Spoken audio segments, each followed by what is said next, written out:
Untuk pastinya, kenapa ibu nggak tes DNA saja? Tes DNA? Iya Bu Ara, tes DNA Fatih dengan Rafa dan Raffi atau Fatih dengan orang tuanya biar mematahkan omongan Bayu bahwa ternyata Fatih memang bukan anak dari Pak Sobar. Aku manggut-manggut mendengar penjelasan Bondan.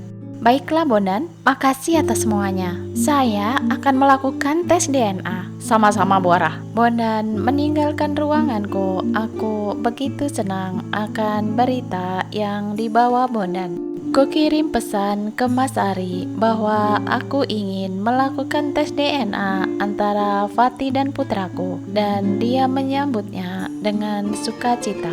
Kata Mas Ari, apakah aku punya benda yang berhubungan dengan Fatih? Aku mengingat dan tersenyum senang. Alhamdulillah, aku sudah punya rambut Fatih. Semoga saja ada rambut yang menempel di sisir yang saat itu dipakai Fatih. Gegas aku menuju ke mobil di tempat parkir.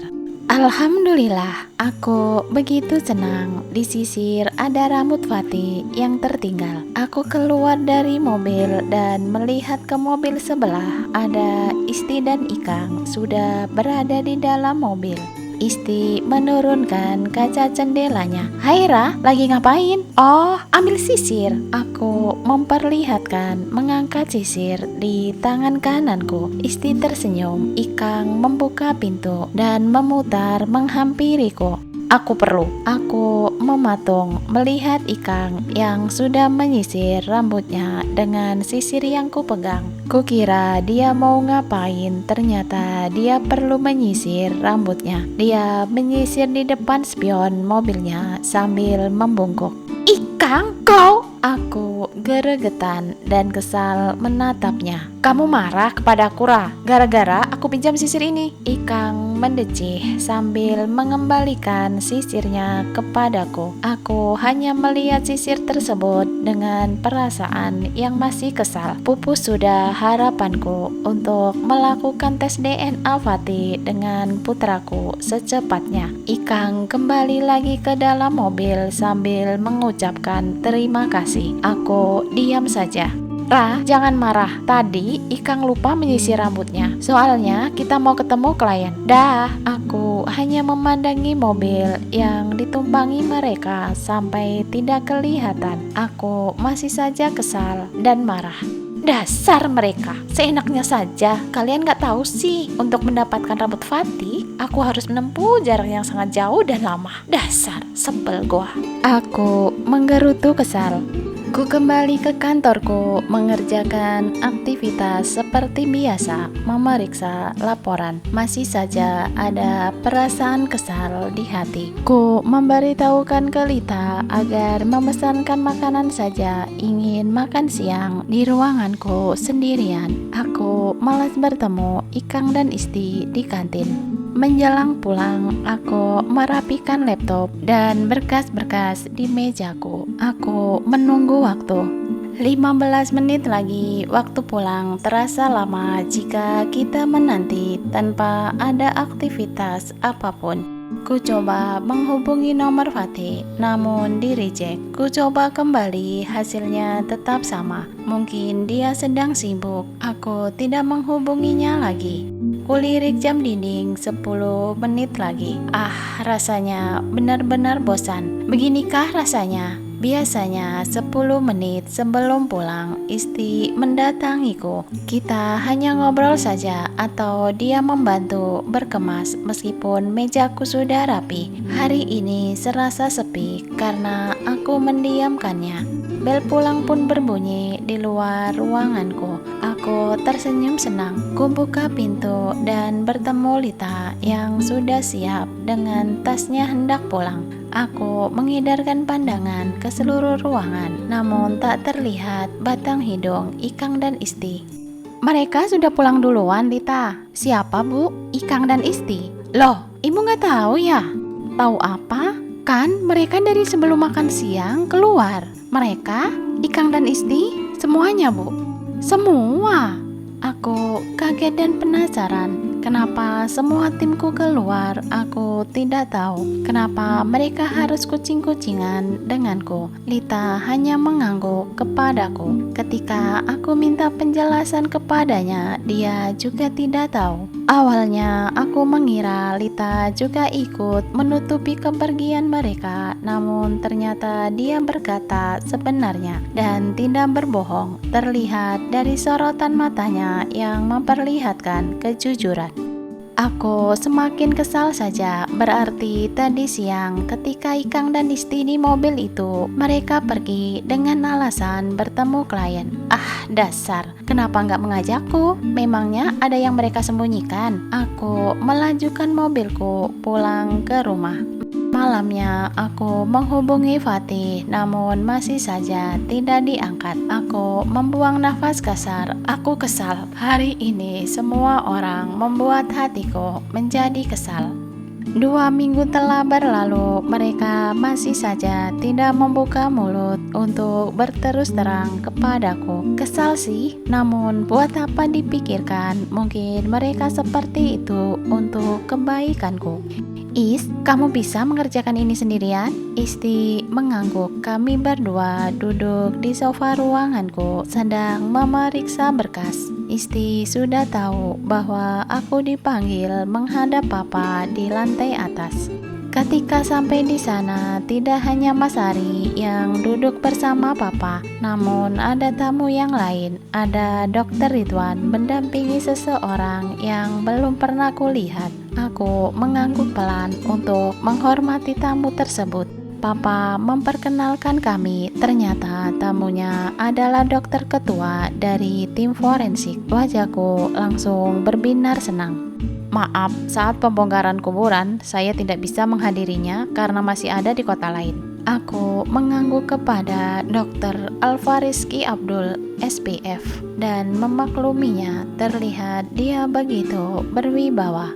Kami semua mendengarkan penjelasan Dr. Alfariski dengan hikmat. Jika kami kurang mengerti, Dr. Ridwan ikut memberikan ulasan yang mudah kami pahami. Memang kami awam dengan hal-hal autopsi. Baru kali ini kami mengalami hal seperti itu yang mengharuskan untuk melakukan autopsi pada mayit yang telah dikubur.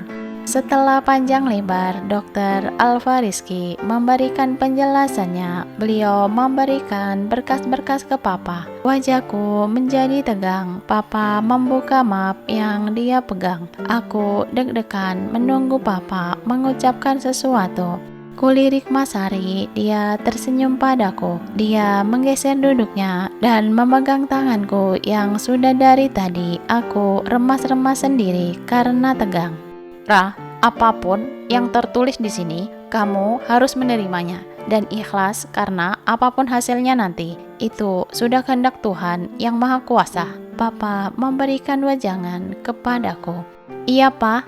Ara ridho dan pasrah. Kulirik Dr. Ridwan yang memberikan semangat kepadaku dengan mengepalkan kedua tangannya di depan dadanya. Aku terpaksa tersenyum karena aku begitu tegang.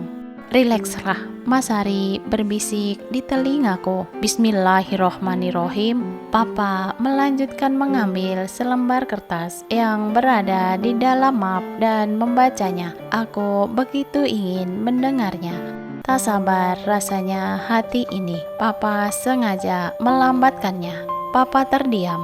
Aku hendak membawa bobot ini untuk berdiri menghampiri Papa, namun Mas Ari sudah menghentikan niatku dengan menarik tanganku dan ku tetap duduk di tempatku. Sabarlah, dengan masih berbisik di telingaku. Tertulis dia, bukan Arsat. Oh iya, Pak. Aku tidak percaya, langsung menangis dan luruh ke lantai, kemudian bersujud syukur. Ternyata selama ini mayat yang dikubur bukanlah mayat Mas Arsat. Selama ini kami selalu mengunjungi orang lain yang dikubur di sana. Seperti ini rasanya. Selama ini aku ditinggal Mas Arsat sendirian. Aku menganggapnya sudah meninggal. Selama setahun, aku menguatkan hati demi anak-anakku agar mereka tidak bersedih mengingat ayahnya. Padahal aku sendiri rapuh. Mas Arsa, aku senang engkau masih hidup. Alhamdulillah, alhamdulillah ya Allah. Alhamdulillah, alhamdulillah, alhamdulillah, Hirobbil alamin. Aku meletakkan kertas di meja dan mengusap air mata. Aku tersenyum senang di sela-sela tangisku, tangis bahagia. Aku duduk kembali di sofa. Aku masih saja menangis karena bahagia. Kebahagiaan ini sungguh membuatku terharu. Semua mata memandang ke arahku dengan tersenyum senang. Hari ini statusku berubah. Aku yang sudah dinyatakan menjadi janda dengan anak 2 setelah kepergian Mas Arsat. Namun mayat yang dikubur bukanlah dia. Dan kini statusku menjadi seorang istri dari Mas Arsat yang masih hidup, yang sekarang berada di suatu tempat.